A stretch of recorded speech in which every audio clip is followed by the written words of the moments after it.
নমস্কার, জি 24 ঘন্টা আপনাদের স্বাগত। আমি শিলাদিত্য। শুরু করছি জনগণ মন। 1993 সালের 21শে জুলাই, তখন বাম আমল। সচিত্র ভোটার কার্ডের দাবিতে মহাকরণ অভিযানের ডাক দিয়েছিলেন মমতা বন্দ্যোপাধ্যায়। আর সেই মিছিল ঘিরে বাঁধে ধুন্ধুমার কাণ্ড। পুলিশের গুলিতে মৃত্যু হয় 13 জনের।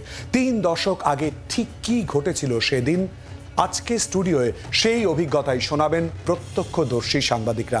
আমাদের সঙ্গে স্টুডিও যারা রয়েছেন তাদের সঙ্গে পরিচয় করিয়ে দেবে এবং তারই সঙ্গে আলোচনা।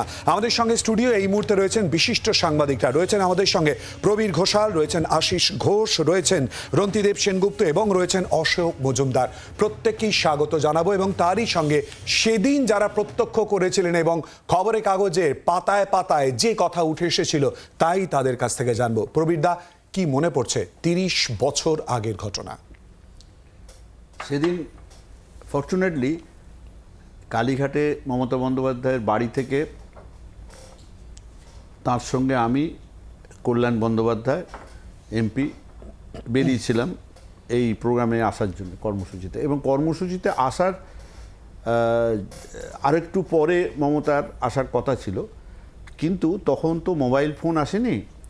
আমি দেখছিলাম কালীঘাটের অফিসে বসে, তখন ওনার সে সচিব কাম ভাই কাম কি বলবো মানিক মজুমদার, আমরা সকলেই তাকে সেই সময় খুব চিনতাম, ফোনের সব কিছু করতেন, দেখভাল করতেন। তো ফোন আসছে বারবার, ওই ল্যান্ড ফোনে, যে ওখানের পরিস্থিতিটা ক্রমশ উত্তপ্ত হচ্ছে।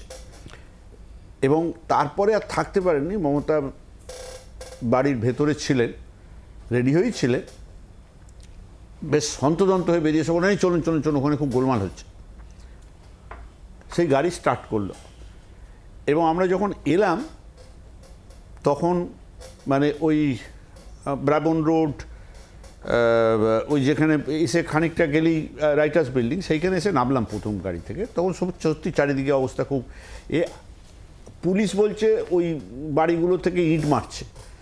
আর তখন তৃণমূল হয়নি, কংগ্রেস, অবিভক্ত কংগ্রেস, ওরা বলছে যে ওই বাড়িগুলো, ওখানে যে সমস্ত বড় বড় অফিস বিল্ডিং, ওইখান থেকে অনেক ঢিল ছোঁড়া হয়েছে। এবং সেইটা কারা ছুঁড়েছে, কাদের উদ্দেশ্যে ছুঁড়েছে, সেইটা নিয়ে বেশ তখন চলছে। আর পুলিশ এদেরকে এগুতে দিচ্ছে না, এরা এগোবার চেষ্টা করছে। এবং আমাদের স্পটে পৌঁছে তখন যেটা মনে হয়েছিল যে পুলিশ ভিড়ের যে হিসেবটা করেছিল, মনে হয় তার চেয়ে বেশি লোকজন এসে গিয়েছিল এবং সেটা পুলিশ সামলাতে পারছিল না। এবং মমতাকে তখন ওই সব ওয়ার্কাররা ছুটে এসে বলবার চেষ্টা করছে, দিদি আমাদের পুলিশ লাঠিচার্জ করছে। ইন দ্য মেন টাইম চারিদিকে ওই টিয়ার গ্যাস সেল ফায়ারিং শুরু হয়ে গেছে, ধোঁয়ায় ধোঁয়া হয়ে যাচ্ছে, একদম চোখ আমাদের জ্বালা করছে। তো এইসব চলতে চলতেই মমতার সঙ্গে প্রচণ্ড পুলিশের বাকযুদ্ধ চলছে। পুলিশের হায়ার অফিসিয়ালস যারা ছিলেন তাদের সঙ্গে খুব তর্কাতর্কি, ঝুট ঝামেলা চলছে বলছে। ইন দি মেন টাইম দেখছি যে বিভিন্ন জায়গা থেকে 2-4 জন করে ছিটকে ছাটকে বেরিয়ে এসে, খুব বেপরোয়া কংগ্রেস কর্মী তারা চলে এসছে। এই সব হতে হতেই মমতার সঙ্গে একটা পুলিশের ধাক্কাধাক্কি শুরু হলো এবং সেটা রাইটার্স বিল্ডিংয়ের পিছন দিকে কিছুটা দূরেই। এবং এইসব হতে হতে মমতা খানিকটা ফেন্ট হয়েই পড়ে যায়। তারপরে একটা অ্যাম্বাসেডার গাড়ি, সাদা অ্যাম্বাসেডার গাড়ি মনে আছে, সেই গাড়িটাতে মমতাকে মহিলা পুলিশরাই কার্যত চ্যাংদোলা করে তোলে। কিন্তু তখনও দুটো পা, কারণ পিছনের যে সিট তাতে একটা ফুল বডি কেউ ধরবে না, তার পা বা যদি ওই দিকে সই তাহলে তার মাথা বেরিয়ে থাকবে, পা দুটো বেরিয়েছিল। আর গাড়িটা তখন মানে পুলিশ চেষ্টা করছিল তাড়াতাড়ি স্পট থেকে মমতাকে বার করে দিলে ওরা ভাবছে যে তাহলে জিনিসটাকে কন্ট্রোলে আনা যাবে, কিন্তু আলটিমেটলি তা হয়নি। তারপরে ফায়ারিংগুলো হয়েছিল। কিন্তু তখন আমি একটা জিনিস আমার কাছে এখনও স্মৃতিতে স্পষ্ট, দুটো পা ওর গাড়ির বাইরে বেরিয়েছিল, দরজাটা খোলা ছিল। ওই গাড়িটা ঘুরিয়ে রাইটার্স বিল্ডিংয়ের পেছনের রাস্তাটা এটা হচ্ছে, ঘোরাচ্ছে, খুব জোরে ঘোরাচ্ছে। আর পরপর ভ্যানগুলো দাঁড়িয়েছিল, পুলিশের ভ্যানগুলো দাঁড়িয়েছিল। একটা ভ্যানে ঠোকর খেয়ে দরজাটা খোলা অবস্থাতেই ওর পায়েতে এসে হিট করলো। এবং ওর যে কোমরে ইনজুরি, আমার মনে হয় আজও তার ব্যথা ঝামেলা ডাক্তার দেখাতে হয়, ট্রিটমেন্ট করতে হয়। ওই ইনজুরিটা একটা মেজর ইনজুরি সেদিন ওর হয়েছিল। ওটা ভাবা যায় যে একটা এরকমভাবে দরজা একটা পুরো একটা মানুষের দুটো পাকে করে দিয়েছিল। তারপরে তো হসপিটালে নিয়ে গিয়েছিল। ওই অবধি তো আমরা স্পটেতেই সব দেখেছিলাম। তারপরে তো অন্য ঘটনা জানবো প্রবীর দাই, অন্য ঘটনাগুলো জানবো অবশ্যই করে প্রত্যেকের কাছে। আমি খালি একটু জানতে চাইছি যে সেই দিন কি আপনারা সবাই কি একসঙ্গেই ছিলেন মূলত? আমি ছিলাম ওয়েস্টল্যান্ড ডিস্ট্রিক্টের ওদিকটায়, আচ্ছা, যেখানে গুলিটা চলেছিল। এবং দুজনকে আমি নিজে যখন গুলি চলে তার আগে প্রচণ্ড টিয়ার গ্যাসিং হয়েছিল। এত টিয়ার গ্যাসিং হয়েছে যে আমরা ওখানে দাঁড়াতে পারছিলাম না, চোখ মুখ জ্বালা করছিল, নিঃশ্বাস বন্ধ হয়ে আসছিল। আমরা কয়েকজন, আশিস দাকে ওখানে ছিলেন কিনা, আশিস দাও ছিলেন ওখানে, আমরা ওখানে পিছিয়ে এসে পিআইবির অফিসের ওপরে উঠে যাই। মনে আছে, পিআইবির অফিসে ঢুকে গিয়েছিলাম আমরা, ওই জানালা থেকে দেখছিলাম আমরা। এবং টিয়ার গ্যাসিং, যেটা আমার মনে হয়, যেটা প্রবীর বলল ঠিকই, একটা তো পুলিশ বুঝতে পারেনি যে ওই রকম ভিড় হবে। দ্বিতীয়ত হচ্ছিল টিয়ার গ্যাসিং যখন হয় তখন আমরা যা দেখেছি মবটা কিন্তু ডিসপার্স করে যাচ্ছিল, পিছিয়ে গিয়েছিল। ওই রকম টিয়ার গ্যাসিংয়ে মব দাঁড়াতে পারে না, পিছিয়ে গিয়েছিল। যেটা অবাক করেছিল আমাকে, এখনো অবাক করে, যে যখন মব সরে যাচ্ছে তখন হঠাৎ গুলিটা চালাতে শুরু করলো পুলিশ। এবং আমার এখনো মনে আছে যে এই ঘটনার 3-4 দিন পরে সুভাষ চক্রবর্তীর বাড়িতে আমরা 2-1 সাংবাদিক গিয়েছিলাম। সুভাষ চক্রবর্তী আমাদের বলেছিলেন যে সেদিন গুলিটা চালানো ভুল হয়েছিল, গুলিটা না চালালে বামফ্রন্ট সরকারের এই বিপদটা হতো না। এবং আমাদের পরে মনে হয়েছিল যে গুলিটা কেন চালালো, ওই রকম একটা মব, তারা উত্তেজিত স্বাভাবিকভাবে এই ধরনের প্রোগ্রাম। এবং মনে রাখতে বেশি সময়টা, তার আগে যেটা হয়েছিল যে কংগ্রেস, সেই সময় কংগ্রেস তারা কিন্তু একটা আন্দোলন বিমুখ দল হয়ে গিয়েছিল। মমতা, একটা ঘটনা যে মমতা কংগ্রেসটাকে আন্দোলনমুখী করে, এবং মমতা তখন যুব কংগ্রেস সভানেত্রী, তো যুব কংগ্রেসের ব্যানারে হয়েছিল। এবং কংগ্রেসের যারা কেডার আর কি, তারা মমতাকেই মনে করেছিল তাদের আন্দোলনের নেত্রী। ফলে ওই যে সেদিন যে মহাকরণ অভিযানের ডাক দিয়েছিল, প্রচুর জেলা থেকে প্রচুর কর্মী সমর্থক এসেছিল, এবং তারা একটা টকবক করছিল উত্তেজনা। এবং মেয়র রোডের দিক দিয়ে যে মিছিলটা এসেছিল, ওখানে গন্ডগোলটা, তার আগে এখানে খবর পৌঁছে গিয়েছিল যে ব্রাবন রোডে, যেটা প্রবীর বললে যে ব্রাবন রোডে গন্ডগোল হচ্ছে, খবরটা এখানে পৌঁছে গিয়েছিল। তারপরে আরো উত্তেজিত হয়েছিল মেয়র রোড থেকে আসা মিছিলটা। শুধু ব্রাবন রোডে না, ওদিকে সেন্ট্রাল ক্যালকাটা, নর্থ ক্যালকাটা যে একটা মিছিল আসছিল, যাদের লালবাজারের আগে আটকে দেয়, সেই মিছিলটার নেতৃত্বে ছিলেন সুদীপ বন্দ্যোপাধ্যায়। ওখানেও একটা কমোশন হয় পুলিশের সঙ্গে। ফলে এই খবরগুলো এদিকে এসে পৌঁছতে থাকে মেয়র রোডে। মেয়র রোডের মিছিলটা ছিল সাউথ ক্যালকাটা থেকে, সেই মিছিলের ছেলেরা উত্তেজিত হয়ে পড়ে। মেয়র রোডের জায়গাটা ওইখানটা তো অনেকটা ছড়ানো, অনেকটা খোলা, পুলিশের ব্যারিকেড করেছিল পুলিশ, কিন্তু বিভিন্ন দিক দিয়ে ছেলেরা ঢুকে পড়ছিল, ইট পাটকেল ছুটছিল, পুলিশ লাঠি চালাচ্ছিল, প্রচণ্ড টিয়ার গ্যাসিং হয়। এমন টিয়ার গ্যাসিং আমরা এই রাস্তায় দাঁড়াতে পারছিলাম না। কিন্তু এই গুলি চালানোটা কিন্তু আমার এখনো, আমি বলছি, ওই গুলি চালানোটা আকস্মিক গুলি চালানো ছিল। এবং কেন, কে ওই অর্ডার দিয়েছিল সেটা কিন্তু কোনো তদন্তে পরিষ্কার হয়নি আজ অব্দি। গুলিটা না চালানো চলতো, কেউ জানে, ওদিকে আমাদের মনে আছে পরে ব্রিফিং এর সময় বুদ্ধদেব বাবু বলেছেন যে রাইটার্স থেকে অর্ডার দেওয়া হয়নি। তো কে, তুষার তালুকদার বলছেন আমি জানি না। তখন পুলিশ মনীশ গুপ্ত, তিনি হোম সেক্রেটারি, তিনি বলছেন আমি চাইনি, আমি চাইনি গুলি চলুক। গুলি চালানোর, কিন্তু গুলি চালানোটা একটা মব পালিয়ে যাচ্ছে, তাকে গুলি চালানো কেন? আমার মনে আছে আমরা যখন গন্ডগোলটা একটু কমে আসে, আমরা পিআইবি অফিস থেকে বেরিয়ে আমার সঙ্গে আর কেউ একজন ছিল, বোধহয় আমার ফটোগ্রাফার ছিল কাজল দাস, ঠিক মনে পড়ছে না এখন। আমরা হেঁটে হেঁটে কার্জন পার্ক থেকে ওদিক দিয়ে প্রেস ক্লাবের দিকে যাচ্ছিলাম। কার্জন পার্কে এসে আমি নিজে দেখি দুটি ছেলে, তারা গুলি খেয়ে পড়েছে, তাদের দেহ পুলিশ ভ্যানে তোলা হচ্ছে। তখনও আমরা জানতাম না 13 জন মারা গেছে। পরে জানলাম, আমরা যখন প্রেস ক্লাবে এলাম তখন চারদিক দিয়ে খবর আসছে 13 জন মারা গেছে। এবং যখন আমরা প্রেস ক্লাব থেকে যখন আমরা বেরোচ্ছি অফিসের দিকে যাব, দেখি ওই গ্র্যান্ড হোটেলের সামনে, মেট্রো সিনেমার সামনে বহু তৃণমূল কংগ্রেস, তখন কংগ্রেস কর্মী তারা পড়ে রয়েছেন, বসে রয়েছেন, কারোর মাথা ফেটে গেছে, কারোর হাত ভেঙেছে, তাদের শুশ্রূষা করছে আরও কিছু লোকজন। এবং এটা না, আমি ঠিক ভাষায় বোঝানো যায় না। যখন আমরা রাস্তায় বেরিয়েছিলাম, যে ওই অঞ্চলের চেহারাটা যুদ্ধক্ষেত্রে যেমন হয়, বিধ্বস্ত অবস্থা, চারদিকে ইট পাথর ছড়িয়ে, ছেঁড়া চটি, কেউ ব্যাগ ফেলে পালিয়ে গেছে, এটা বোঝানো ঠিক আমার পক্ষে, এটা বোঝানো যায় না। মনে আছে রক্তিদেব যে ঘটনাটা হলো কখন? ঘটনাটা হচ্ছে 1টা-2টো থেকে শুরু হলো, দুপুরের দিকে। হ্যাঁ, সন্ধ্যে 7টা যখন আমরা ফিরে আসছি, তখন ওই মেট্রো সিনেমার সামনে ডেড বডি পাওয়া গেল। তখন খোঁজা হচ্ছে, এখানে পাওয়া যাচ্ছে, ওখানে পাওয়া যাচ্ছে, হোটেলটার সামনে। হ্যাঁ, ছড়িয়ে ছিটিয়ে পড়েছিল। ছড়িয়ে ছিটিয়ে পড়েছিল এবং সেইখানে একদম রাস্তার উপরে একটি বডি ছিল। এটা আমার মানে দেখা, ওই সেই দিন আমার যেটা মনে আছে, দেখো 31 বছর হয়ে গেছে তো আমার অত পুঙ্খানুপুঙ্খ মনে নেই, কিন্তু সেই দিন যেটা বলছিল, আমি রন্তির কথার সূত্র ধরেই শুরু করি। আমি ব্রাহ্মণ রোডের দিকে যাইনি, আমার ডিউটিটা ছিল, আমার এবং অনিন্দ জানা আমাদের ডিউটিটা ছিল তোমার এসপ্রাইডিস, ওইখান থেকে শুরু করে 2 আওয়ার্স না ইয়ের দিকে প্রেস ক্লাবের দিকে বেরোনো। এবার ওইখানের থেকে মোটামুটি তখন লাঠি, এখন প্রবলেমটা যেটা ছিল সেটা বুঝতে হবে যে মোবাইল ছিল না, আমরা খবর পাচ্ছি না, উড়ো খবর চলে এসেছে, পাচ্ছিলাম না কাউকে। হ্যাঁ, উড়ো খবর চলে আসছে যে মমতা ইনজিওর্ড হয়েছে ব্রাহ্মণ রোডে, এইটুকু।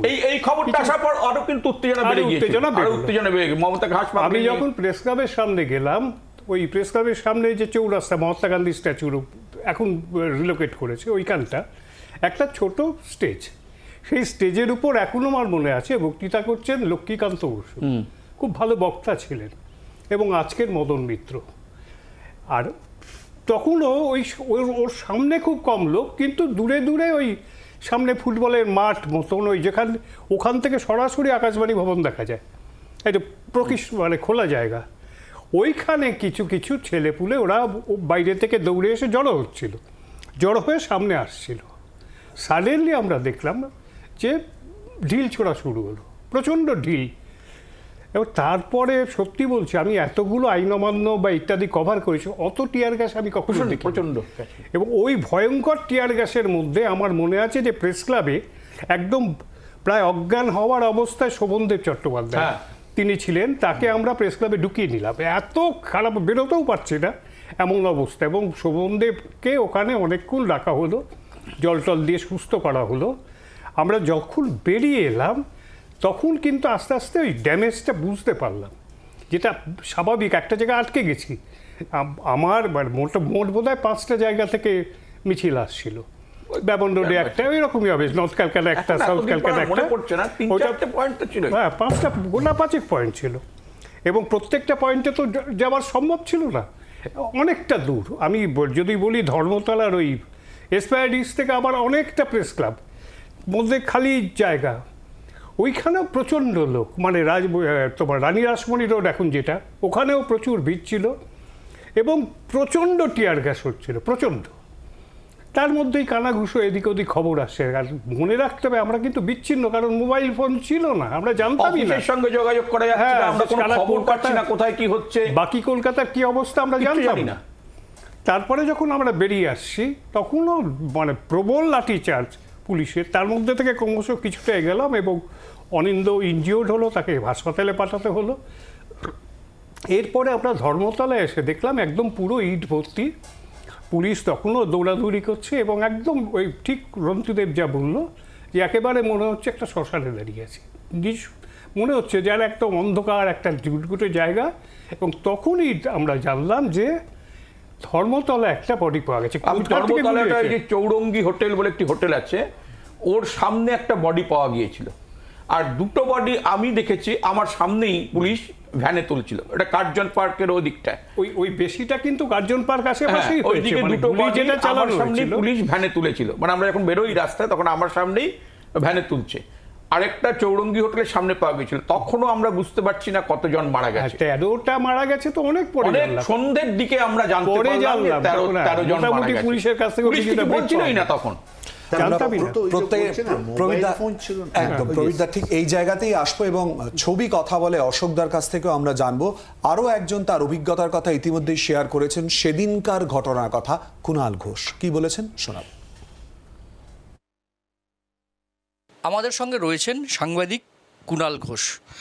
কুণালদা, আরও একটা 21শে জুলাই আগামীকাল কর্মসূচি তৃণমূল কংগ্রেসের, কিন্তু 1993 সালের 21শে জুলাই যখন শহরের রাজপথে এই রাজনৈতিক বলা যায় সংঘর্ষ বা যা কিছু ঘটছে, সাংবাদিক হিসাবে আপনি ছিলেন সেদিন রাস্তায়, কি ঘটেছিল সেদিন? ঘটনাচক্র আমি খুব কাছ থেকে দেখার সুযোগ হয়েছিল আমার গোটা ঘটনাটার। ওটা মূলত মহাকরণ অবরোধ, তৎকালীন যুব কংগ্রেস সভানেত্রী মমতা বন্দ্যোপাধ্যায়ের নেতৃত্বে। কেন মহাকরণ? না, স্লোগান ছিল no I card no vote. আর মহাকরণ কেন না, তখন মুখ্য নির্বাচনী আধিকারিক তিনি তার দপ্তর ছিল মহাকরণে। তো আমরা সকালেই মমতা বন্দ্যোপাধ্যায়ের বাড়ি পৌঁছে যাই এবং তখন থেকেই পরপর অশান্তির খবর আসতে থাকে।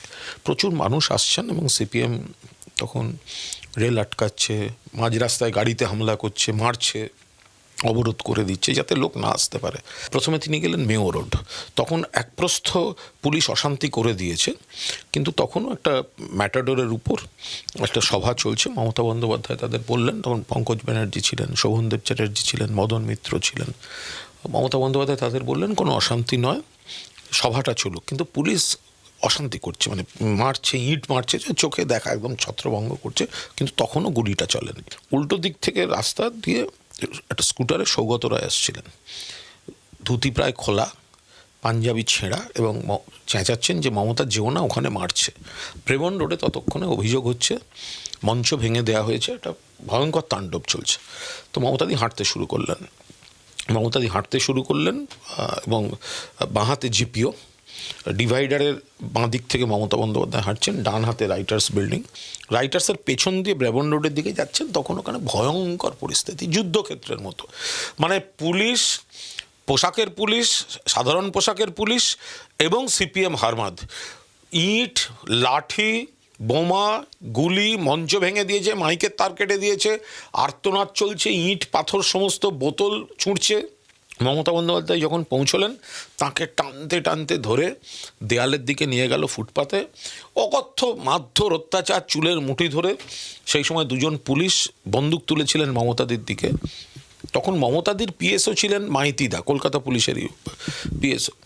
উনি রিভলভার বার করলেন, চোখের সামনে দেখা রিভলভার বার করলেন এবং চিৎকার করলেন, এবার আমি গুলি চালাতে বাধ্য হব। তাতে এইটা একটু থামলো। মমতা বন্দ্যোপাধ্যায়কে নিয়ে ওই ট্রাফিক স্ট্যান্ড টি বোর্ডের সামনে সেখানে শোয়ানো হলো। ওখান থেকে পুলিশের ডিসিএসবির একটা গাড়ি, সাদা অ্যাম্বাসেডার, তাকে নিয়ে আবার তুলে নিয়ে চলে যাচ্ছিল। ব্যারিকেড করে দিয়েছিল, আর কেউ ফলো করতে পারছে না, এবং পুলিশেরও দ্বিতীয় কোনো গাড়ি ছিল না। গাড়িটা নড়তে শুরু করে। মমতাদি কিছুটা চেতনা ফেরার পরই গাড়ি থেকে, চলন্ত গাড়ি থেকে দেখছি দরজা খুলে যাচ্ছে, মমতাদির মুখ বেরিয়ে আসছে, আবার কে টেনে নিচ্ছে। তারপর গাড়িটা একটা ভয়ঙ্কর আওয়াজ করে ব্রেক মারলো। মমতাদি একদম বিধ্বস্ত পরিস্থিতি, কোনোভাবে বেরিয়ে বললেন আমিও গাড়িতে যাব না, পেছনেই আমাদের গাড়ি ছিল, আমরা তুলে নিলাম। মমতাদি জাস্ট মানে অচেতন হয়ে যাচ্ছেন। এবং তখনও মমতাদি বলছেন মেয়ো রোডে একবার নিয়ে চলো। মেয়ো রোডে যখন গেলাম তখন গুলি চলে গেছে, রক্তারক্তি পরিবেশ, ভয়ঙ্কর। মানে সে জিনিস চোখে না দেখলে বোঝা যাবে না। আমার গোটা ডান দিকটা, গোটা শার্টটা রক্তে ভিজে গেল, মিনতিদির মাথা ফেটে। ওখান থেকে আমরা এসএসকেএম গেলাম। কিন্তু সেদিনকে সিপিএম ওপাশে, এসএসকেএমে বডি ঢুকছে, আহতরা ঢুকছে, একদম ভয়ঙ্কর পরিস্থিতি। সুপারকে ইচ্ছাকৃতভাবে যাতে চিকিৎসাটা ঠিকঠাক না হয়, সিপিএমের এমপ্লয়িজ ইউনিয়নের নাম করে ওরা সুপারকে ঘেরাও করে অফিসটা এমনভাবে আটকে রেখেছিল যে সুপারকে ছোঁয়াই যাচ্ছে না। তারপর মমতা বন্দ্যোপাধ্যায়কে আমরা নিয়ে গেলাম উডল্যান্ডসে। সৌগত রায় ভর্তির ফর্মালিটিস সমস্ত করে অচৈতন্য মমতা বন্দ্যোপাধ্যায়কে ওখানে ভর্তি করা হলো। সেদিনকার সমস্ত ঘটনার অভিজ্ঞতা, এবং সাংবাদিক হিসেবে নিজে ছিলেন সারাদিন কুণাল ঘোষ, সেই অভিজ্ঞতা তিনি শোনালেন বা তার মুখ থেকে শুনলাম। অশোকদা, আপনার অভিজ্ঞতার কথা জানতে চাইবো সেদিনে। তখন আমি যে কাগজে কাজ করতাম, আমি এখনও মনে আছে যে আমাদের পুরো টিম, আমরা এই 21 জুলাই ভাগ ভাগ হয়ে গেছিলাম। আশিস ঠিক কথা বলছিল যে অনিন্দ জানা ওর সাথে ছিল, অনিন্দ মার খেয়েছিল। আমাদের রাজীব বোস বলে একজন ফটোগ্রাফার ছিলেন, প্রচণ্ড মার খেয়েছিলেন, হসপিটালাইজ হয়েছিলেন। আমার যেটা দেখা, আমার অ্যাসাইনমেন্টটা ছিল ব্রাবন রোডে, কিন্তু ব্রাবন রোডে ওখানে আমি সকাল সকালে পৌঁছে যাই। কিন্তু ক্রমাগত খবর পাচ্ছি যে ওই প্রেস ক্লাবের সামনে ওখানে একটা মঞ্চ হয়েছিল আমাদের, যেখানে মদন মিত্র ছিল, এসে তারা বক্তব্য রাখছিল যে ওখানে কিছু একটা গণ্ডগোল হচ্ছে। আমি নিজের কথাটা একটু বলে নিই, সেটা হচ্ছে যে আমি বোধহয় সেদিন এতটাই নার্ভাস হয়ে যাই এবং এতটাই এদিক থেকে এদিক যাতায়াত করি, এবং বিশ্বাস করে যে আমি ঠিকমতো ছবি তুলতেই পারিনি। মেট্রোর ওখানে যে ছবিটা আমার সেই সময়কার কাগজে যে এক্সক্লুসিভ করে, সেটা হচ্ছে যে একটা পুলিশ ভ্যান দাঁড়িয়ে থাকে এবং তাতে কিছু বডি তোলা হচ্ছে এবং বডি পড়ে থাকে। তারাদা, সদ্য প্রয়াত তারাদার তোলা ছবি। আর একটা ছবি, সেটা আমি বলি, সেটা হচ্ছে যে আমরা এটা ভুল করছি, আমার ঠিক আর মনে পড়ছে না, এতদিন আগে ওই যে ছবিটা বারবার তোমরা দেখাচ্ছ, বা যে ছবিটা, সেটা হচ্ছে ওই যে পুলিশ স্ট্যান্ডে দিদি বসে আছে এবং তার পাশে সৌগত রায় দেখা যাচ্ছে বা আর কি, সেই ছবিটা ওটাও কিন্তু সেই সময়কার কাগজে এক্সক্লুসিভ, ওটা তপন দাসের তোলা। এবং ওই ছবিটা ভালো করে লক্ষ্য করলে দেখবে যে আমি একটা সাইডে কিন্তু ভ্যাবাচাকা খেয়ে দাঁড়িয়ে আছি। কেন আমার সাথে কুণাল একমত, আমি কুণালের সাথে একমত। অ্যাকচুয়ালি এত বছর আগেকার ঘটনা তো, দিদি ব্রাবন রোডে লাঠিচার্জ হচ্ছে, গ্যাস হচ্ছে, এইটা শুনে ওই মনোহরদাস ওই পাশ থেকে ছুটে ছুটে হেঁটে হেঁটে উনি একদম এখানে চলে আসে। তখন কিন্তু অলরেডি প্রচণ্ড লাঠি এবং গ্যাস চলছে।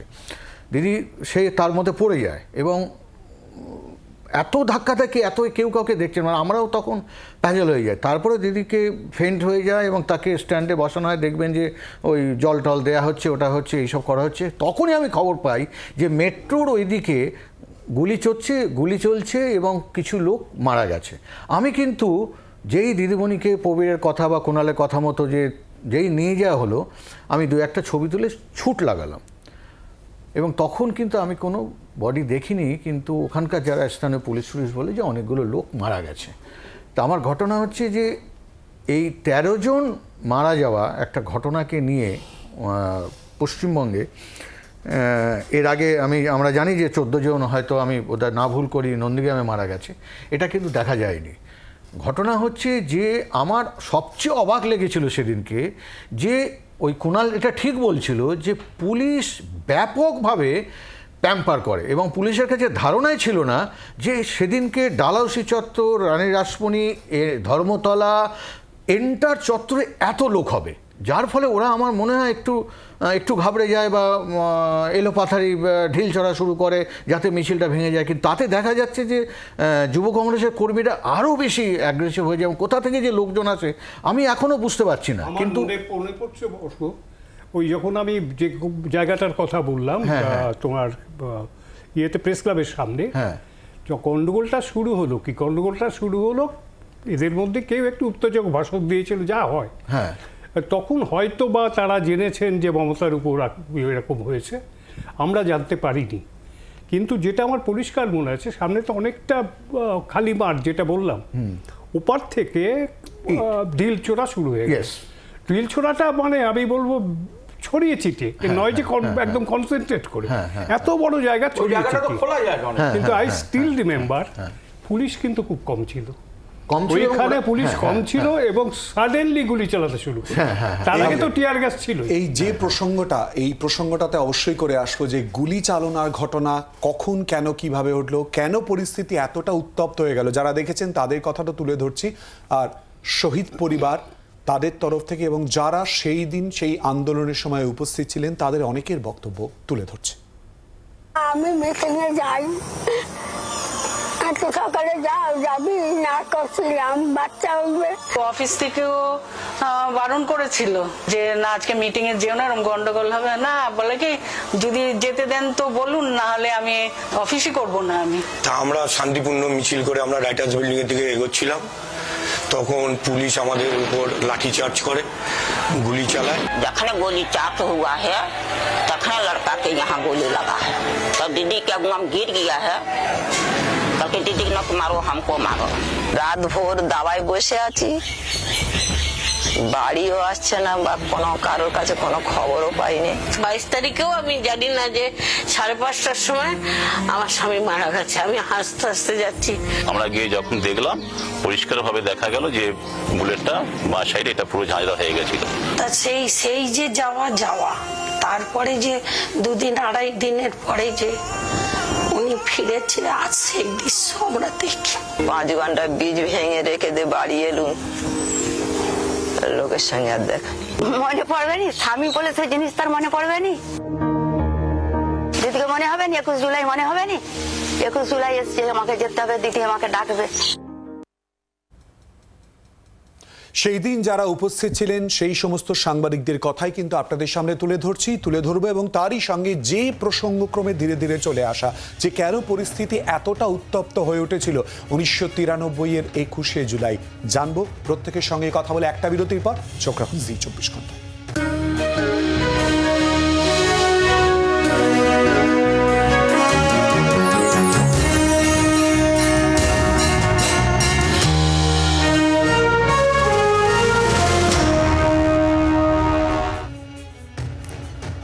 আপনাদের স্বাগত জনগণ মনতে। 1993-এর 21শে জুলাই ঠিক কি ঘটেছিল তার পুঙ্খানুপুঙ্খ বিশ্লেষণ এবং ঘটনা সম্পর্কে জানছি।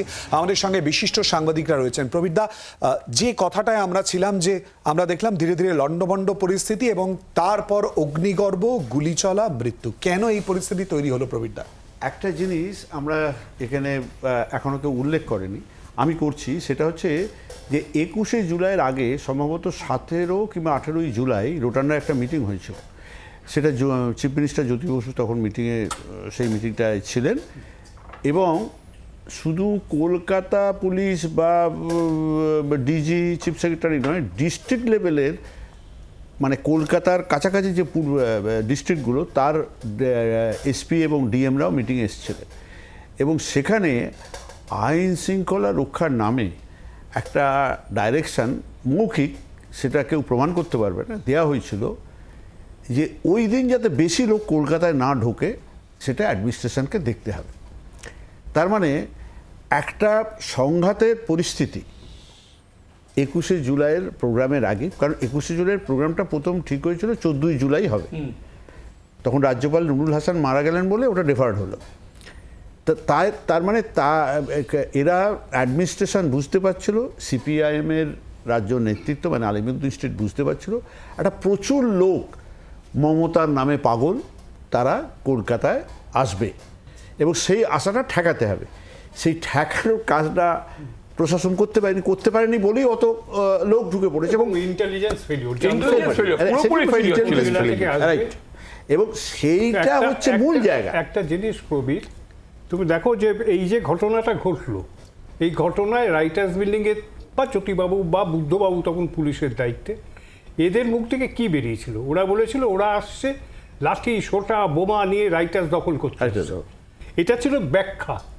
এবং এর পরে যখন জুডিশিয়াল এনকোয়ারি 2011-তে, সেই সময় আমার মনে আছে যে ঘটনার পরদিনই এসবি চৌহান ছিলেন সেন্ট্রাল হোম মিনিস্টার, তিনি ছুটে এসেছিলেন, জ্যোতিবাবুকে সাজেস্ট করেছিলেন অন রেকর্ড যে একটা আপনি জুডিশিয়াল এনকোয়ারি করুন। কিছু তো হয়নি, এটা মানে সেগুলো নস্যাৎ করে দেওয়া হলো। এবং ওই একই কথা জ্যোতিবাবু থেকে শুরু করে সবাই বলতে শুরু করলো যে ওরা লাঠি সোটা নিয়ে রাইটার্স দখল করতে এসেছিল, তা আমরা কী করব? মানে এটা ছিল official version of the government. কিন্তু সিপিএমের যারা অনেক নেতা, আমি যেটা সুভাষ চক্রবর্তীর কথা বলছিলাম, সুভাষ চক্রবর্তী আমাদের ঘটনার 2-3 দিন পর, ঠিক 2-3 দিন পর সুভাষ চক্রবর্তী তার সল্টলেকের বাড়িতে বসে আমাদের 2-3 জন সাংবাদিককে বলেছিলেন যে গুলি চালানোটা সব থেকে বড় ভুল হয়েছে, গুলিটা না চালালেও চলতো পুলিশের এবং এটার খেসারত সিপিএমকে দিতে হবে, এটা কিন্তু উনি বলেছিলেন। রন্তিদা, গুলিটা চলার মানে জায়গাটা বা পরিস্থিতিটা সবাই বলেন যে ব্রেবন রোড থেকে ধীরে ধীরে পরিস্থিতি উত্তপ্ত হয়। ব্রেবন রোডের গন্ডগোলটা থেকে কিন্তু পরিস্থিতিটা উত্তপ্ত হয়। মানে ওই খবরটা আমরা তখন আমরা কয়েকজন সাংবাদিক তখন ওই ডেকার্স লেনের মুখটায় ওই পিয়ারলেস ভবন যেটা এখন ওইখানটা দাঁড়িয়েছিলাম, ওখানে তখন খবর আসতে শুরু করেছে যে ব্রেবন রোডে গন্ডগোল হচ্ছে, মমতা আহত, এই খবরটা এবং উত্তেজনাটা ছড়াচ্ছে তখন দেখতে পাচ্ছি। তারপরে টিয়ার গ্যাসিংটা শুরু হয়, অসম্ভব টিয়ার গ্যাসিং। মানে আমি অনেক আরেকটা জিনিস রন্তি আমার মনে হয়েছিল যে পুলিশ খানিকটা নার্ভাস হয়ে গেছিল, হ্যাঁ, ওরা যে মবটাকে কন্ট্রোল করতে পারছে না, এবার তাহলে ওরা কি সত্যি করে রাইটার্স বিল্ডিংয়ে ঢুকে পড়বে? একদম এইরকম একটা ফিলিংস পুলিশের সেই সময় একটা অংশের হয়েছিল। ব্রেবন রোডে এটা করার একটা বড় কারণ যে একদম কাছেই ছিল রাইটার্স বিল্ডিং। এটাই তো বলছি, আমার নিজের মনে হয়েছে, দেখো আমি মেয়র রোডে দাঁড়িয়ে আমার অভিজ্ঞতা যেটা ছিল যে পুলিশ ওয়াজ মানে কমপ্লিটলি আউটনাম্বার্ড। পুলিশ মানে এত কম ছিল যে অত জায়গা জুড়ে অত প্রশ্ন যে পুলিশ কেন কম থাকে, কারণ ওখানে যে একটা বড় জমায়েত হতে চলছে এটা কিন্তু তার আগে কিন্তু মমতা এক্সটেন্সিভলি প্রচার করেছিলেন জেলাগুলোতে, এবং জেলাগুলো থেকে যে লোক আসবে সেটা আমরা মিডিয়া পার্সনরা বুঝতে পারছিলাম, যে কারণে অত জায়গায় আমরা মিডিয়ার লোকদের পোস্টিং করা হয়েছিল। সকাল থেকে হাওড়া স্টেশন থেকে প্রবীর ভালো বলতে পারবে প্রচুর লোক ঢুকছিল হাওড়া দিয়ে, এবং বড় মিছিল আসছিল ব্রেবন রোড ধরে, তার সামনে ছিলেন প্রিয়রঞ্জন দাস মুন্সি, বিরাট বড় মিছিল আসছিল। পুলিশের ইন্টেলিজেন্স ফেল করছে, তার মানে পুলিশ বুঝতে পারছিল না যে এত বড় জমায়েত হবে। এবং তার চেয়ে বড় যেটা ইন্টারেস্টিং, যেটা আমাকে বারবার হন্ট করে, যে গুলি যখন চলে প্রত্যেকটা যারা গুলি খেয়ে মারা গিয়েছিলেন প্রত্যেকের কোথাও কিন্তু পা লক্ষ্য করে পুলিশ গুলি চালায়, একদম পা লক্ষ্য করে গুলি চালায়, সবার গুলি গেছিল বুকে এবং বুকের উপরে, মাথায় পিঠে, মাথায়, এবং বুকে, একজনের বুকের উপরে পিঠে গুলি লেগেছিল। হ্যাঁ। তার মানে পালিয়ে মানে যাচ্ছে। পা লক্ষ্য করে গুলি কিন্তু পুলিশ চালায়নি। হ্যাঁ, পুলিশ কেন ভাবে গুলি চালালো এবং কে চালালো, কার নির্দেশে গুলি চলেছিল আজ অব্দি জানা যায়। আমি রন্টি এই বিষয়ে আমি একটা কথা বলতে পারি যে পুলিশ যখন গুলি চালায় সাধারণত তাহলে কিন্তু সেটা একটা তার ঊর্ধ্ব কর্তৃপক্ষ উপর দিকে পারমিশন ছাড়া পুলিশ গুলি চালায় না। এটা একদম আমরা সাংবাদিক জীবনে এটা দেখে এসেছি। প্রথমটা পায়ের নিচে, হাঁটুর নিচে গুলি চালাতে। হ্যাঁ, কিন্তু না তার আগে লাঠি চালাতে হয়, গ্যাস চালাতে হয়, গ্যাস চালাতে হয়, লাঠি চালানো হয়েছে, টিয়ার গ্যাস চালানো হয়েছে, সব জায়গায় গন্ডগোল হচ্ছে, কিন্তু গুলি চালানোর নির্দেশটা এটা যে মহাকরণ থেকে দেয়া হয়েছে বা সামথিং এই জায়গাটা, এটা তদন্ত ওইভাবে এগোলো না। আমি কেন এগোলো না সেটা আমি বলতে পারবো না, কিন্তু এটা ঠিক যে পুলিশ কিন্তু এরকম সরাসরি গুলি চালায় না, একটা নির্দেশের অপেক্ষায় থাকে। এবং সেই অপেক্ষাটা কিন্তু সত্যি বলছি, আমি তারাদার মুখে এই কথাটা শুনেছি যে পুলিশ কিন্তু একেবারে মানে এই ছবিটাও আমি দেখেছি, সেটা হচ্ছে একদম ডাইরেক্ট এরকম ধরে একদম রাইফেল উঠে 303, হ্যাঁ 303 রাইফেল দিয়ে, মানে এরকম না, একেবারে ডাইরেক্ট মাথা এবং বুক লক্ষ্য করে গুলি চালানো হয়। এটা কি প্রবীরদাই মানে ব্রাবন রোড থেকে ধীরে ধীরে ঘটনা মানে ছড়াচ্ছে যে এবং মমতা আহত ইনজোর্ড হয়েছে, ইনজোর্ড মানে তখন খবরটা কিন্তু ইনস্ট্যান্টলি আসেনি, এবং পরে যেহেতু মোবাইল ছিল না, এইটুকু হয়েছে যে একটা গন্ডগোল, মমতা বেরিয়ে গেছে, এইটুকু খবর আমরা গন্ডগোল এবং মমতা গুলি খেয়েছে, এটাও মমতারকে গুলি করেছে, এইসব খবরটাও একটা এইভাবে চাউর হয়েছে, যেটা হয় আর কি।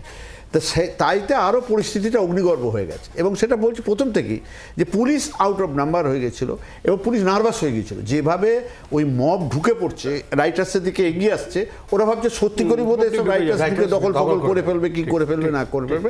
এমনিতেই পুলিশের মধ্যে যে এই বিরোধীদের বিরুদ্ধে একটা অ্যারোগেন্সি, এই রন্তি দেব এবং অশোক দা সাক্ষী, হাজরা মোড়ে 1990 সালে আমি ওই জায়গাটায় ছিলাম, হাজরা মোড়ে, ওটা বোধহয় সম্ভবত আগস্ট মাসের কত তারিখটাও মনে পড়ছে না, 20 তারিখ, না 16ই আগস্ট 12 ঘন্টা বন্ধ ডেকেছিল প্রদেশ কংগ্রেস, সকাল 6টা থেকে সন্ধ্যে 6টা। এখন প্রদেশ কংগ্রেসের যারা বন্ধ ডাকলেন তারা কেউ রাস্তায় নামলেন না। মুশকিল হচ্ছে প্রদেশ কংগ্রেসে তখন এমন অবস্থা, মানে সিপিএম এর বিরুদ্ধে আমরা কিছু করবো না, ওই সন্ধ্যাবেলায় একটু হাজি মোহাম্মদ মহসিন স্কোয়ারে বসবো, বিকেলে একটু, তখন টিভিও ছিল না, কোথায় মুখ দেখাবেন, এবারে এটুকুর ভেতর কেটে যেত। মমতা সেদিন কালীঘাট থেকে, কালীঘাটের বাড়ির ওখান থেকে একটা মিছিল নিয়ে বেরোন, হাজরা মোড়ের দিকে আসেন। হাজরা মোড়ে কিছু দোকান খোলা ছিল তখন, আমি আর আমার সেই সময় আমি যে কাগজে ছিলাম, আমার সহকর্মী অশোক বসু, আমরা হাজরা মোড়ে বাটার দোকানের সামনে দাঁড়িয়েছিলাম। তো ওখানে কিছু দোকান খোলা ছিল, তো লালু আলম সিপিএম এর কেডার, লালু আলম এবং তার কিছু সঙ্গী সাথী, লালু আলমের মাথায় আমার এখনো স্পষ্ট মনে আছে একটা মিলিটারি কালারের হেলমেট পরা ছিল, একটা লোহার রড দিয়ে যে দোকানগুলো খোলা ছিল ওগুলো ভাঙতে আসেন। তখন মমতার নেতৃত্বে মিছিলটা চলে এসেছে হাজরা মোড়ের কাছে বাটার দোকানের সামনে। মিছিলে মমতার সঙ্গে ছিলেন অনিল মুখার্জি, দিলীপ দা ছিলেন, দিলীপ মজুমদার, এরকম কয়েকজন ছিলেন। ছোট মিছিল ছিল কিন্তু মমতার, খুব বড় মিছিল ছিল না। লালু আলমরা মিছিলটা থেকে ছুটে আসে মমতার দিকে এবং এসে লোহার রড দিয়ে মমতার মাথায় মারতে শুরু করে, মাথায়, পিঠে। অনিল মুখার্জিও মার খান, দিলীপ মজুমদার। অনিল মুখার্জির একটা ছবি বেরিয়েছিল পরদিন, অনিল মুখার্জি জড়িয়ে রয়েছেন মমতা ব্যানার্জি, বাঁচিয়ে দেন, মমতা সেদিন মারা যেত, মানে এমন ভাবে মাথায় মেরেছিল মারা যেত যদি অনিল দা না জড়িয়ে যেতেন। মমতা পড়ে যান মাটিতে। মমতা পড়ে যাওয়ার পর লালু মানে দেখেন যে আমরা দাঁড়িয়ে আছি সাংবাদিক, আমাদেরও তাড়া করেন, আমরা দৌড়ে গলির ভেতর ঢুকে যাই, তারপর ওখান থেকে মমতাকে নিয়ে যান। মানে এই ধরনের ঘটনা এবং এই পুলিশ দাঁড়িয়েছিল, হ্যাঁ পুলিশ ছিল। আমি যে কথাটা লিঙ্ক করতে চাইলাম যে পুলিশকে এই এগেইনস্ট অপোজিশন একটা অ্যারোগেন্ট করে দেওয়া, সেটাও কিন্তু এই গুলি চালানোর একটা কারণ। ওই দিন পুলিশ কিন্তু স্পেক্টেটর, পুলিশ একটু ওই স্পটের একটুখানি দূরেই ছিল, পুলিশ কিন্তু তখন গুলি চালাতে বা তেড়ে আসতে কিছু করেনি। পুলিশ হাজরা মোড়ে মানে আমরা দাঁড়িয়েছি বাটার দোকানের সামনে, তার ঠিক উল্টো দিকের ফুটপাথে একটা পুলিশের জিপ দাঁড়িয়েছিল, কয়েকজন পুলিশ দাঁড়িয়েছিল। অশোকের মনে থাকবে এমনই ঘটনা ঘটেছিল 1990 সালে পুরসভা নির্বাচনে, অশোক ছিল সেদিন বউবাজারে প্রচন্ড বোম পড়ছে গোয়েঙ্কা সিনেমার সামনে, একটা পুলিশের জিপ এলো লালবাজারের দিক থেকে বউবাজারের মোড়ে, আমরা বলছি বোম পড়ছে ওদিকে, বোম পড়ছে, যান, পুলিশের যিনি অফিসার ছিলেন জিপে, তিনি বলে কোথায়, আমি তো শব্দই শুনতে পাচ্ছি না, বলে কলেজ স্ট্রিটের দিকে চলে যান। বাজার থেকে খুব কাছেই একটি পলিটিক্যাল পার্টির অফিস, সেইখানে সেই নেত্রীকে আমি ফোন করলাম, যা ফোনেই শুনতে পাচ্ছি বোমার আওয়াজ, পরপর বোমা পড়ছে। বললাম যে কি হচ্ছে, বোমা কই না তো, মানে এইরকম ছিল পুলিশের অ্যাটিটিউডটা, এরকম ছিল আর কি, এরকম একটা অ্যাটিটিউড ছিল। আমি এই রন্তির একটা কথা টেনে একটা কথা বলছি, যে সেই সময় যদি দেখো শিলাদিত্য, যা আন্দোলন হয়েছে কংগ্রেসে থাকাকালীন দিদিমণি মমতা বন্দ্যোপাধ্যায়, প্রত্যেকটা আন্দোলনে কিন্তু মমতা বন্দ্যোপাধ্যায় কিন্তু কংগ্রেস থেকে এগিয়ে গেছে, কিন্তু আর ভোটে হাত কাটা থেকে শুরু করে তুমি পরপর থেকে কংগ্রেস কিছু করতো না। এই যে মানসিকতাই ছিল, এই যে তরমুজ কথাটা এসেছে, আশিস সেটা ভালো বলতে পারবে, কংগ্রেস কোথাও যেত না, কংগ্রেস না, এটা একমাত্র মমতা বন্দ্যোপাধ্যায় তার নিজের মতো করে। এবং এই যে 21শে জুলাই চারজনকে একটুখানি বিরতি করতে হচ্ছে, অনেকগুলো বিষয় আমরা জেনেছি, আরো জানবো। একটা বিরতির পর জনগণমনতে সঙ্গে থাকুন।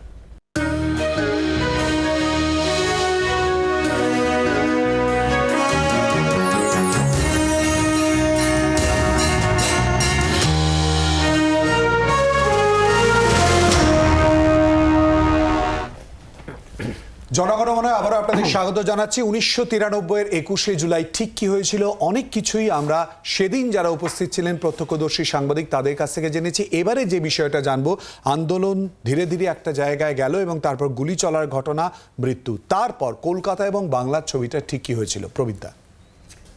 কলকাতার ছবি হচ্ছে সেই দিনই, মানে আমার মনে হয় যে এই ভায়োলেন্স, সিপিএম ভায়োলেন্স করছে পশ্চিমবঙ্গে, সেটা তো কন্টিনিউয়াস কংগ্রেসের লোকেরা বলছিল। এই ভায়োলেন্সকে সেন্ট্রাল গভর্নমেন্ট কখনো সেইভাবে আমল দিচ্ছিল না, কিন্তু এই ঘটনার পরিপ্রেক্ষিতে এই 21শে জুলাইয়ের যখন ফায়ারিং হয়ে গেছে, অতগুলো লোক, মেনলি তো পিজি হসপিটালেই সব এরা ভর্তি হয়েছিল ইনজিওর্ডরা। সেই দিন সন্ধ্যেবেলার ফ্লাইটেই কিন্তু দিল্লি থেকে এসবি চৌহান, তখন কেন্দ্রীয় স্বরাষ্ট্রমন্ত্রী, এসেছিলেন। আমি ছিলাম হসপিটালে, দেখেছিলাম প্রত্যেকটা বেডে বেডে গিয়ে সব ইনজিওর্ড লোকেদের সঙ্গে কথা বলেছিলেন, এবং এখানকার কয়েকজন খুব বড় নেতা নয়, তারা ইন্টারপ্রেট করে দিচ্ছিলেন ওরা বাংলায় বলছে কি হয়েছে না হয়েছে।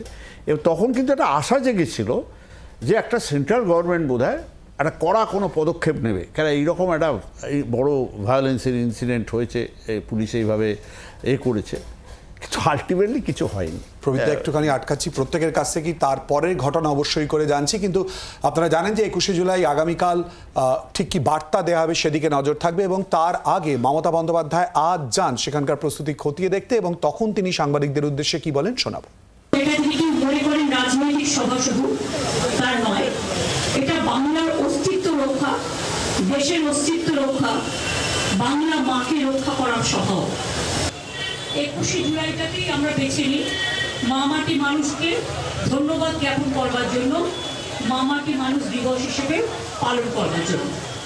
21শে জুলাই আমরা কিন্তু কোনো কিছু অর্গানাইজ করি না, প্যান্ডেলটুকু ছাড়া। বাদ বাকি সবটা কর্মীরা নিজেদের টানে আসেন, এবং কত দূর দূর থেকে জেলা থেকে আসেন। আমার সবার কাছে একটাই অনুরোধ থাকবে, শান্তিপূর্ণভাবে মাথা ঠান্ডা করে সবাই আসবেন। আশিস দা, এই পুরো ঘটনা ঘটে যাওয়ার পর সেদিন তারপর বাংলা এবং কলকাতার ছবি কি হয় খুব সংক্ষেপে? দেখো, আমার যেটা চট করে মনে পড়ছে যে সেই দিনের এবং পরের দিন কতজন মারা গেছে সেটা নিয়ে একটা কনফিউশন ছিল। 10-11 পরে, 1-2 দিন পরে জানা গেল যে 13 জন, আস্তে আস্তে তাদের নাম পরিচয়, মৃতদের, সেগুলো জানা গেল। যেটা এই কথা প্রসঙ্গে এলো বলে বলছি যে এসবি চৌহান এসে তিনি বলেছিলেন যে জুডিশিয়াল এনকোয়ারি করুন, কেউ পাত্তাই দেয়নি, মানে সেই কথাটার কোনো উত্তরও আসেনি। অনেক পরে 2011-তে জুডিশিয়াল এনকোয়ারি হয়েছিল, এবং গভর্নমেন্টের স্ট্যান্ড ছিল যে গুলি চলেছে, বেশ করেছে, নইলে যেটা আগেই বললাম যে রাইটার্স দখল করে নিত। ফলে পুরো ঘটনাটায় যে প্রশাসনিক দিক থেকে কিছু হবে সে আশা করাও বৃথা, সে আশাই সেরকম কিছুই হয়নি। অশোকদা, আমার যেটা মনে হয় যে এই 21শে জুলাইটাই কিন্তু আজকে যে মুখ্যমন্ত্রী মমতা বন্দ্যোপাধ্যায়, তার একটা টার্নিং পয়েন্ট ছিল। যদিও একদম টার্নিং কেন বলছি, তারপরেও যদি তুমি, আমি ঠিক সালগুলো মনে করতে পারছি না, তারপরেই দেখো দিদিমণি একটা নতুন দল করলেন, এবং দল থেকে বা পার্টিসিপেট করলেন, পর যদি তুমি যাও দেখবে ওই পার্টিকুলার ওই সময়টা ধরেই কিন্তু উনি এই আন্দোলন, যদিও পরবর্তীকালে তোমার নন্দীগ্রাম বা সিঙ্গুর এইসবগুলো এসছে এবং নন্দীগ্রামে 14 জন 13 জন এখানে, ওখানে 14 জন, এগুলো ঠিক আছে, কিন্তু আমার ব্যক্তিগত ধারণা এই তারিখটা, ওইটা ছিল এই একটা দিনটা, এই turning point। সময়টা রন্তিদা, যেটা হচ্ছে 21শে জুলাইয়ের পর আমরা যখন ফিরে আসি অফিসে, তখন কিন্তু দেখেছিলাম যে একের পর এক সারা সন্ধে ফোন আসছে, হ্যাঁ, এবং মানুষ উৎকণ্ঠিত, কি হয়েছে, কি ঘটে গেছে, কেউ কিন্তু একটা বড় কিছু হয়েছে সবাই জানে, অনেক মানুষ মারা গেছে সেটাও সবাই জানে, কিন্তু কি হয়েছে সেটা বুঝতে পারছে না, উৎকণ্ঠিত। আরেকটা জিনিস স্ট্রাইকিং, যে এই যে ফোনগুলো আসছিল এর ভেতর 80% ফোন মমতা কেমন আছেন, মমতা ঠিক আছেন কি, মমতা কেমন আছেন, এই খবরটা আমাদের দিন, মানে ওটা দেখে সেই না আমরা বুঝতে পেরেছিলাম যে মমতার জনপ্রিয়তার গ্রাফটা কোথায় উঠে গেছে, সেটা কিন্তু সেদিন আমরা বুঝতে পেরেছিলাম। অনেকগুলো বিষয় যেগুলো আমরা জানি না, জানতাম না, আমাদের দর্শকরাও হয়তো জানেন বা জানেন না, অনেক কিছুই কিন্তু আমরা জানলাম তাদের কাছ থেকে। সেই দিন যে সাংবাদিকরা উপস্থিত ছিলেন তারা নিজেরা যা প্রত্যক্ষ করেছেন সেই কথাই তুলে ধরলেন আপনাদের সামনে। প্রত্যেকেই ধন্যবাদ আমাদের সঙ্গে এই আলোচনায় অংশগ্রহণ করার জন্য। আর 3 দশক আগে মমতা বন্দ্যোপাধ্যায়ের রাজনৈতিক শত্রু ছিল বামেরা। 2011 সালে রাজ্যে পালা বদলের পর থেকে ক্ষয়িষ্ণু এক সময় দোর্দণ্ড প্রতাপ বাম শিবির, বরং একটু করে রাজ্যে প্রধান বিরোধী শক্তি হয়ে উঠেছে বিজেপি। যদিও 24-এর মহাসংগ্রাম এবং তারপরে 4টি বিধানসভা উপনির্বাচনে পর্যুদস্ত গেরুয়া শিবির, এই আবহে রবিবার 21-এর মঞ্চ থেকে রাজ্য এবং জাতীয় স্তরে দলনেত্রী মমতা বন্দ্যোপাধ্যায় কি বার্তা দেন তাই দেখার। লোকসভায় আসন বৃদ্ধি, উপনির্বাচনে 4-এ 4, শহীদ মঞ্চ থেকে কি বার্তা দেবেন মমতা? মঞ্চের খবর, ব্যাকস্টেজের খবর, শহর থেকে জেলা, উত্তর থেকে দক্ষিণ, প্রতি রুটের মিছিলেই আমাদের প্রতিনিধি। 21-এর 360 ডিগ্রি কাভারেজ। আমরা সারা দেশকে পথ দেখাই, আমরা সারা দেশকে পথ দেখাবো, আমরা ভারতবর্ষ আগামী দিন জয় করব। দেখুন 21-এর বার্তা কাল দিনভর শুধুমাত্র জি 24 ঘন্টায়।